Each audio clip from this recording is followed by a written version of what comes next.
siempre que hablamos de la palabra deber, lo asociamos también al tema de las obligaciones, y hay gente que se siente cómodo con esto, pero en realidad, en general, son palabras que nos implican de alguna manera como algo que viene externo, es como algo que no sale de nosotros, ¿sí?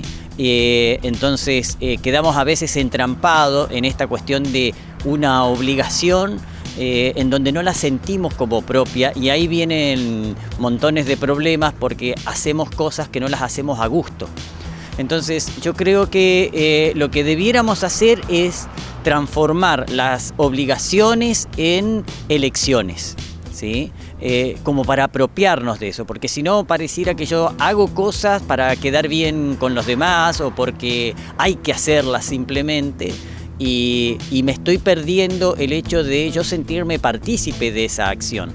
Entonces, cuando yo cambio la palabra deber por quiero hacerlo o elijo hacerlo, entonces ahí se produce una transformación importante en el sentido de que yo me estoy adueñando de mi vida, estoy siendo partícipe, protagonista de mi vida, y no como algo que viene que no sé quién me manda de afuera, ¿sí? O sea, la sociedad, los marcianos, mis padres, ¿no? O sea, es algo que se transforma y me transformo yo en esto de poder, bueno, ser yo el artífice de mi propia vida. Hay que tener cuidado también con cuestiones en donde los psicólogos le llamamos mandatos, ¿sí?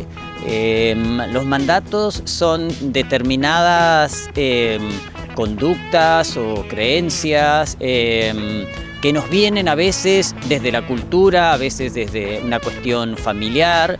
Es algo que lo tomamos como si fuera nuestro y no termina siendo nuestro, ¿sí? Entonces, si yo digo, bueno, qué sé yo, tengo que trabajar, ¿sí?, desde las 7 de la mañana sin parar hasta las 10 de la noche, ¿sí? Y eso es así porque si no, que soy irresponsable.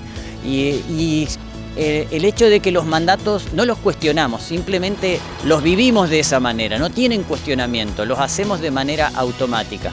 Entonces ahí es cuando aparece esta idea de la obligación, me siento obligado a hacer eso y como que no puedo salir de eso, ¿no? Entonces, cuando puedo cuestionar ese mandato, cuando puedo frenar y decir, bueno, a ver, esto es lo que yo quiero hacer, porque siempre uno tiene que pagar algún costo, ¿sí? O sea, ya sea de si elijo no hacerlo o si elijo hacerlo.